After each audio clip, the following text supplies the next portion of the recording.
Well, as I say, the text is Hebrews chapter 13 and verse 8. Jesus Christ, the same yesterday, today, and forever. And of course, that's why I chose that hymn just now. The second verse, oh, the deep, deep love of Jesus, spread his praise from shore to shore. How he loveth, ever loveth, changeth never, nevermore. And as I said also, that text is on the wall in the room beyond the dining room. I wonder how many of you have thought of the chorus by A.B. Simpson. Yesterday. Yeah. I expect we could sing it, couldn't we? Yesterday, today. The whole hymn is in the redemption. Is it? Yes. Well, actually, I copied the hymn out. It's in the book. It's in the book. Oh, I thought I did. Yes, I did. Here it is. Yes. If you know the hymn, I don't know the hymn. I know the chorus. Oh, how sweet the glorious message, simple faith may claim. Yes, you know it? Yes. But you know the chorus. Yesterday, today, forever, Jesus is the same. Go on then. All may change, but Jesus, glory to his name. Yeah. The chorus I know goes on. Glory to... That's yeah. right. Yeah. Same. That's all right. Okay then. So we all know that chorus, and we know the text on the wall, and so on. Now, I want to make a suggestion to you, more than a suggestion. I'm not taking away from that, okay? And in the coming days, if that chorus comes back to you, do you get musical worms? You know what I mean? Sometimes you have a tune that goes through your head. Well, I don't mind this week if you get that chorus going through your head. Yesterday, today, forever, Jesus is the same. But this morning, I want to try and lift our eyes, as it were, higher than that. Now, what do you mean by that? Well, I'll explain. I believe this text has suffered very much indeed, in my own mind. I confess it. It was pointed out to me recently by a sermon I heard, by Dick Lucas, in fact. And I believe he was right. He was pointing out that this text often appears, Jesus Christ the same, yesterday, today, forever, appears on calendars, a tear-off calendar. And of course, as I've said, it's framed on the wall. It's a text on the wall. And it's a nice text to put in a card, isn't it? It's very short. It's clear. It's just made for it. Unfortunately, the writer to the Hebrews, when he wrote his letter and he put this text, this verse, not that he wrote in verses, when he put it in the last chapter, not that he wrote in chapters, but when he put it towards the end of his letter, he wasn't thinking of having it framed and put on a wall. And he wasn't thinking of having a tear-off calendar. He wasn't thinking of birthday cards or whatever, okay? He was engaged in something very serious indeed. I don't know if I've told you, but I've told others, and I'll tell you if I've told you before, I'll tell you again. I am convinced that the letter to the Hebrews is the second most important book in the whole Bible. I would put Romans at the top, but very close to it, I would put Hebrews. And I am also convinced that the letter to the Hebrews is something which is so significant and so relevant today.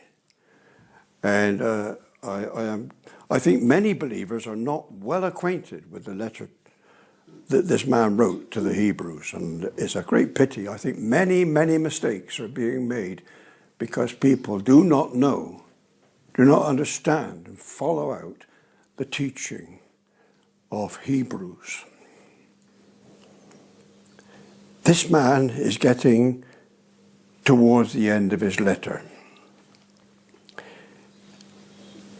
Now, he has been very passionate in his letter. Read it through for yourself and you'll see I'm not making it up.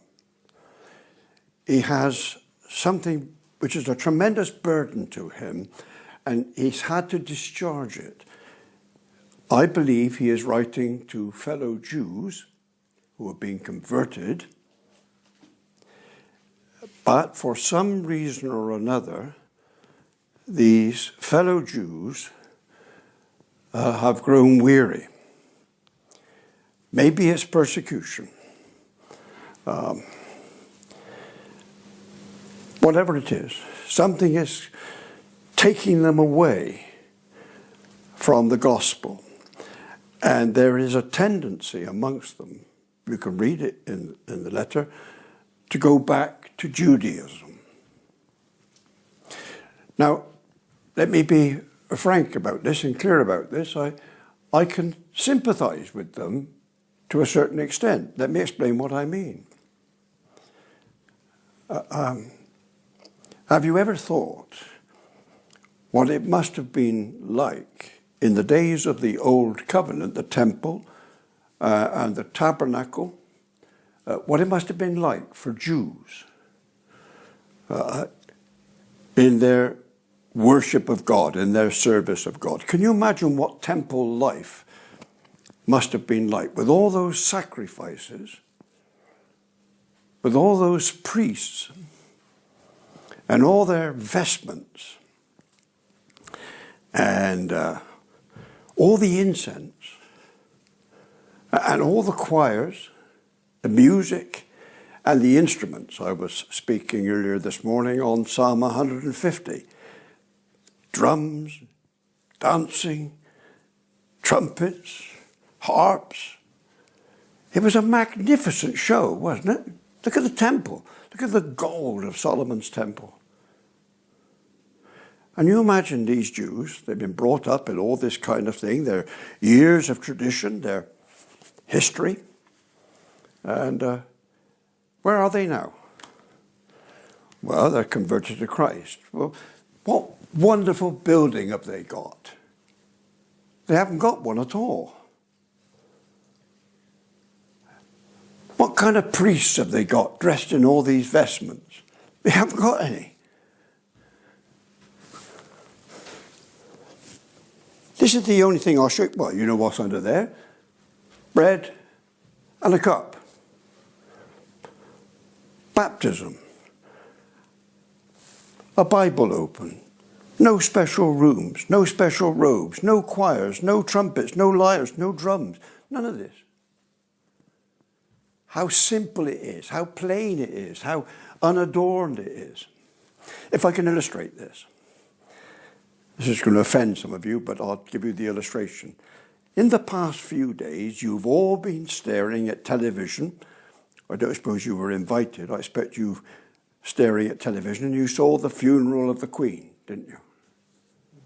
But if you want to see what temple was like, what Old Covenant was worshipped like, the nearest you'll get to today is what you saw going on that day. Actually, if you want to see it more clearly, you'll have to look at the Church of Rome. You see, these churches are based upon the fathers. That's those men who came after the apostles. And what the apostles did, the fathers did, they went back to the Old Covenant, the Levites and the priests and the buildings, and they drew all that into the New Covenant, into the Church of Christ. And they set up Christendom. Well, what did you see 2 weeks ago? Was it 2 weeks ago? Yeah, I think it was. What did you see?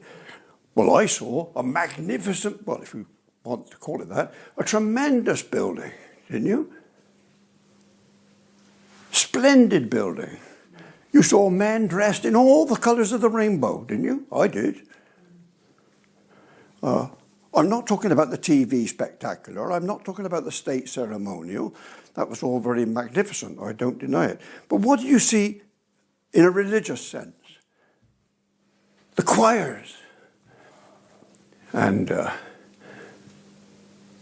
the robes and the vestments and the splendor of it all.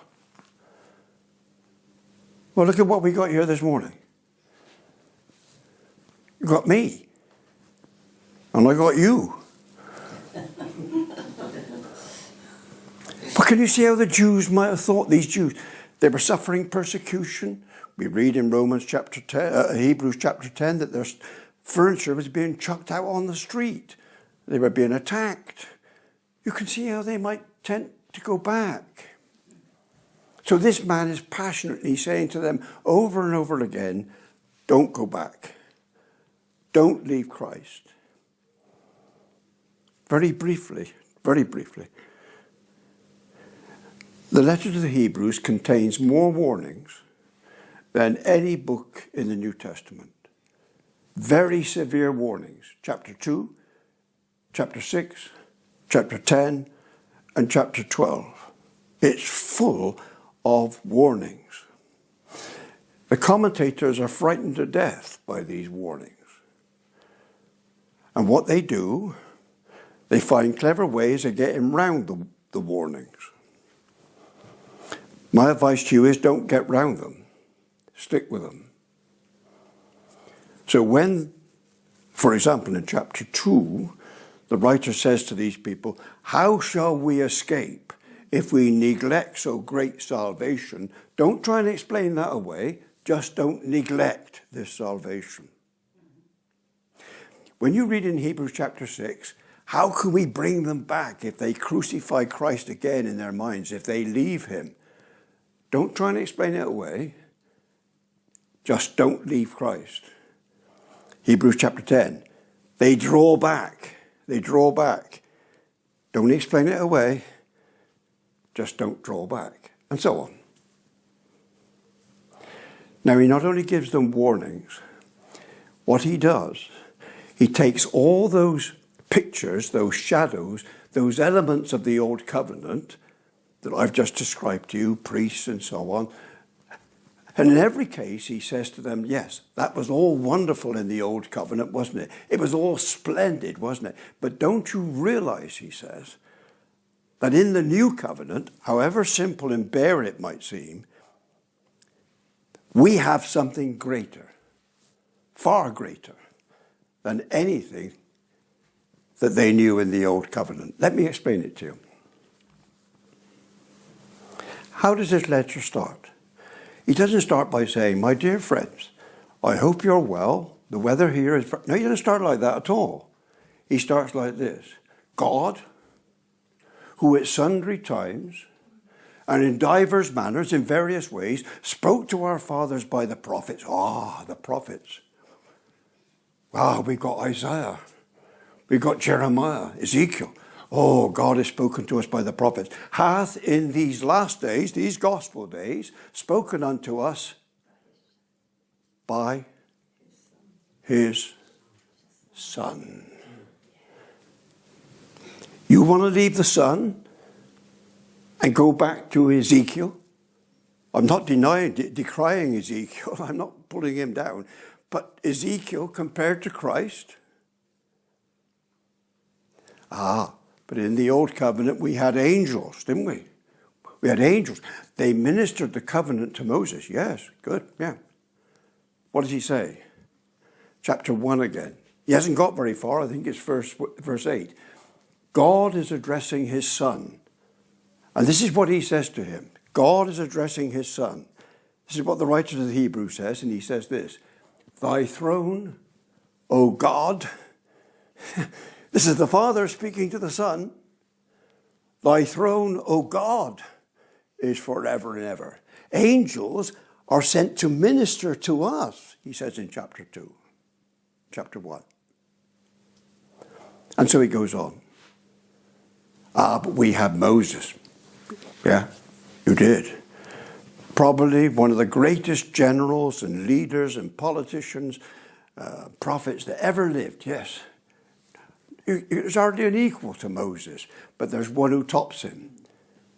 What does Hebrews chapter 2 say? Yes, God dealt with the Jews through Moses, but with us, he has sent his Son. Moses, he is a servant. In our covenant, we have the Son. And you go on, chapter 3. What's chapter 3 about and chapter 4 about? It's the land. Oh, must have been wonderful to have the promised land. We've got the promised Christ. But they had the Sabbath. A day of the week. Excellent. Yep, I agree. But I heard this text. Have you ever heard it?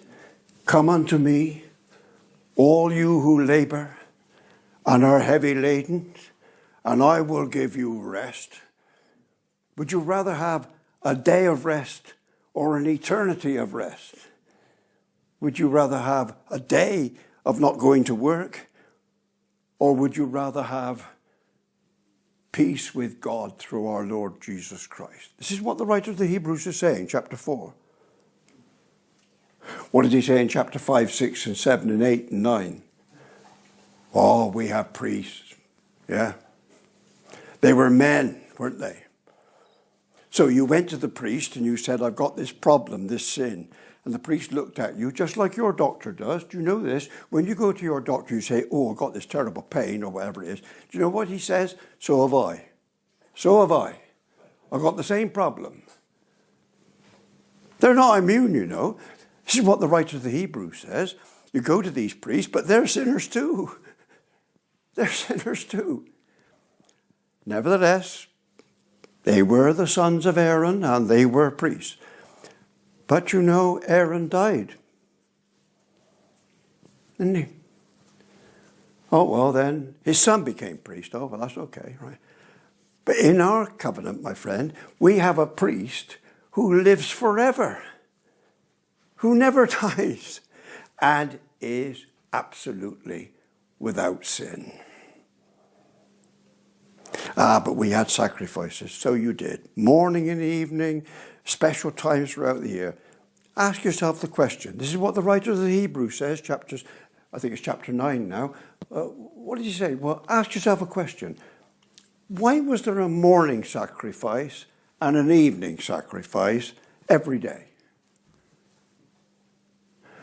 If the morning sacrifice had taken away sin, really taken it away, that'd have been the end of it.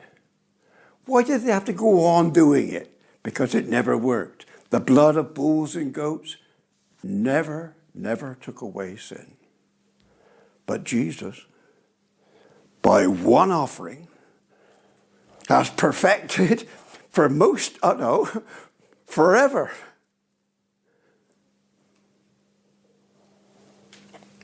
Do you want to go back from that?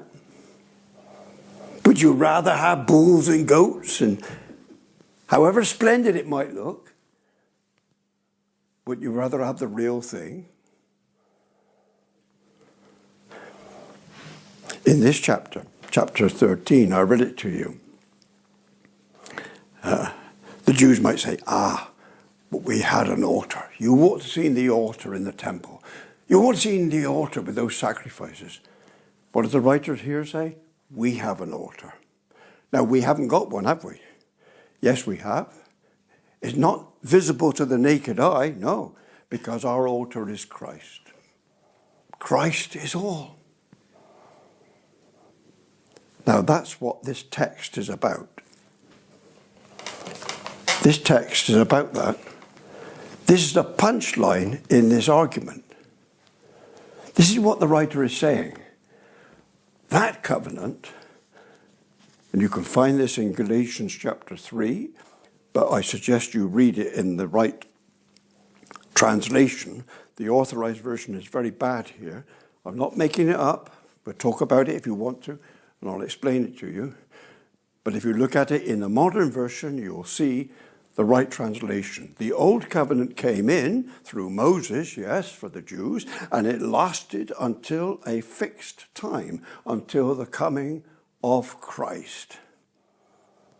But when Christ came, Matthew chapter 5, he fulfilled that covenant and rendered it, Hebrews chapter 8, verse 13, rendered it obsolete.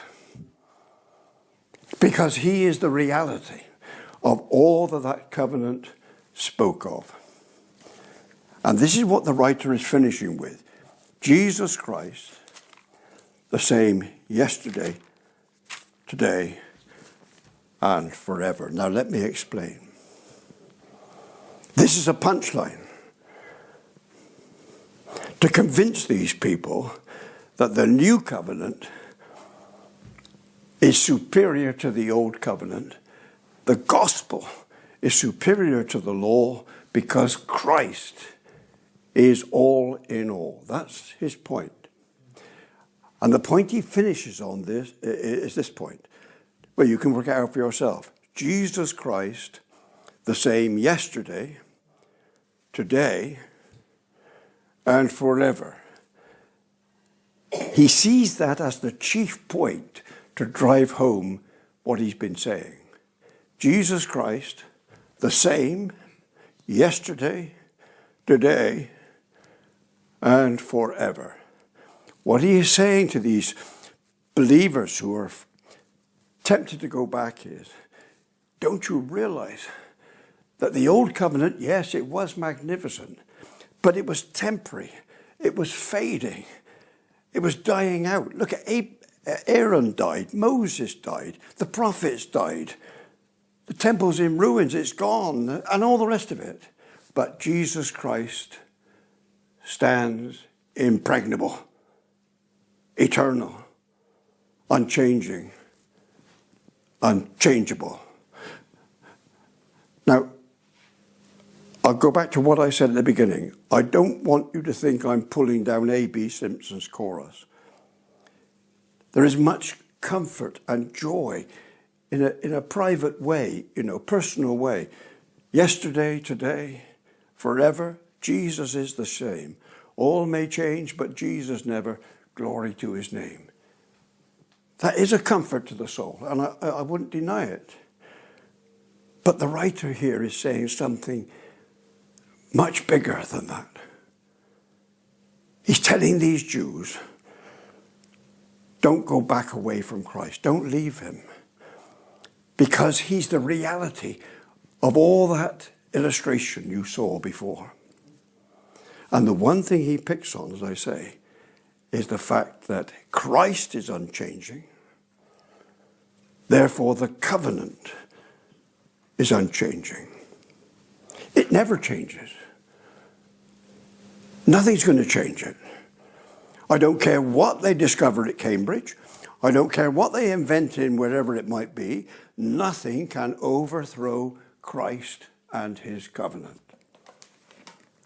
Now, I'll just be very brief, but I want to take you through a few texts just to show you. I'll just read them to you, to show you that this man, all the way through this letter, has been making this point. Christ is eternal. The covenant is eternal. It's unchangeable. That's a major point to him. The old covenant was fading, temporary, wearing out. But the new covenant, because Christ is the head of that covenant, is unchanging and unchangeable. It's the same today as when he said, it is finished on the cross. All may change, but Jesus never. Let me just remind you, Hebrews chapter 1, verse 8. This is what he said. I've quoted it to you. But about the Son, he says, your throne, O God, is forever and ever. Right in the first chapter, he's hitting this note. Ever, ever.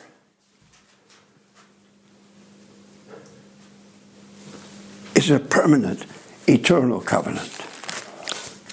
Chapter 5, verse 6. He says in another place, you are a priest forever in the order of Melchizedek. Forever. Aaron was great. Yep. But he died. Christ, forever. Chapter 5 and verse 9. He was designated by God to be high priest in the order of Melchizedek. Although he was and once made perfect, he became the source of eternal salvation. Not temporary salvation, not a picture of it, but a reality which lasts forever. This is what he's saying. Then chapter 7. There's a bucket of them here. Listen to him. Chapter 7, verse 17. It is declared you are a priest forever in the order of Melchizedek. Forever. You say, well, you read that. Yeah, I have. It's in chapter 5 and chapter 7. This man never gets tired of saying it because Christ is a priest forever. I've told you before about George Whitfield. George Whitfield very often preached on the text, you must be born again. And a lady asked him, why, Mr. Whitfield, do you keep preaching on the text, you must be born again? He said, the answer is, madam, because you must be born again. Why do you keep telling us that Christ is a priest forever? Because he is a priest forever, and you've got to get it. You've got to remember it. Chapter 7, verse 21. He became a priest with an oath. You are a priest forever. Verse 24. Because Jesus lives forever, he has a permanent priesthood. Do you think he's making his point? I think he is. Verse 25. Therefore, he is able to save completely those who come to God through him because, why? Why can he save completely for all time? Why? Because he ever lives to make intercession. Chapter 9, verse 12. I think this is his point, don't you? 9, verse 12. He did not enter by the means of the blood of goats and calves, but he entered the most holy place. Not a picture of it, not a temple, but heaven itself, once for all, by his own blood, having obtained, what did he obtain? Eternal redemption. Eternal. Who's going to leave that? Don't you pity unbelievers? They don't know this eternal redemption. Can you imagine somebody going to a priest and he absolving them from their sins for now, but tomorrow you've got to go back again? Once you've come to Jesus, my friend, my sins, not in part, but the whole, are gone. I've chosen not him from my funeral. Why is it well with my soul? Because my sins, not in part, but the whole, are nailed to his cross, and I bear them no more. Chapter 9 and verse 15. For this reason Christ is the mediator of a new covenant, that those who are called may receive the promised eternal inheritance. Chapter 10, verse 12. This priest, when he had offered for all time, forever, one sacrifice. 10, verse 14. I've nearly finished. By one sacrifice, he has made perfect. Roman Catholics say it's a terrible, damnable error for any man to claim that he's got assurance that he is right with God. That is a damnable, cursed error for any man to claim it. Well, I'll believe the writer to the Hebrews. He says in chapter 10 and verse 14, he says this. I was reading it, I've just lost my place. He says it. Because by one sacrifice, he has made perfect forever those who are sanctified, being sanctified. And I'll close this, just looking at this. How did the writer close his letter? Chapter 13. May the God of peace, who through the blood of the eternal covenant brought back from the dead our Lord Jesus, and so on.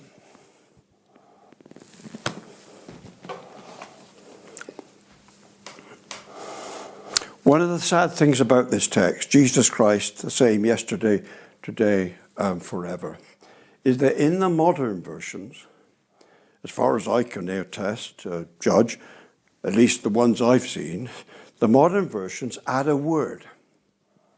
They want to make it helpful. I don't disagree with the word, but I think they've made a mistake. The original did not have this word in it, but they have added this word to help me. The original is this. Jesus Christ is the same as the authorized. Jesus Christ, the same yesterday, today, and forever. Now that's not a sentence, is it? Do you remember at school, the sentence must have a verb? Well, where's the verb there? There ain't one. Jesus Christ, the same yesterday, today, and forever. Bad English. He didn't write it in English, but it's bad English. Okay. So the modern translations put the word is in. Jesus Christ is the same. Now, I might be being a bit finicky, but I think they've lost something. I'd rather have what the writer wrote. And this is what he wrote. Jesus Christ. Now think about him. Jesus Christ. Now get your mind on him. The same. You see, there's no is. It's like John 1:17.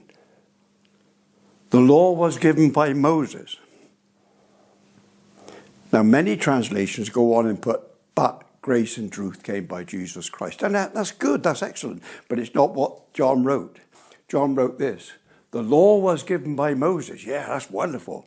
Grace and truth, though, came by Jesus Christ. The law was given by Moses. Grace and truth came by Jesus Christ. I think these writers, John and the writer of the Hebrews, are so taken up with what they want to say, they don't care about the English. They don't care about the verbs. They don't worry about it. Paul's the same. He often doesn't finish a sentence. Preachers who don't finish their sentences or get confused in their jumbling over their words, if they're passionate, there's life in it. And I think that's what these writers are doing. They want to tell us that Christ is all. So for the third time, don't lose what Simpson wrote. Very good. Jesus Christ is the same. Yes, yesterday, today. Yes, that's wonderful. But I do hope that our eyes will be lifted up to Christ, the unchanging Christ, the unchangeable Christ, the unchanging, unchangeable covenant. And this, brothers and sisters, is our Christ and is our covenant. This is where we are now. This is what we have. Without beginning or decline. This is what Cowper wrote. He has no beginning, he has no decline. He's ever the same. Wherever you see Christ, he's always the same. And his covenant is the same. Yeah. And therefore our salvation is absolutely copper-bottom guaranteed. And we won't go back from him, will we? We'll press on, that we might know him more. For Jesus Christ is the same. Yes, I won't say is. Jesus Christ the same. Yesterday, today, and forever.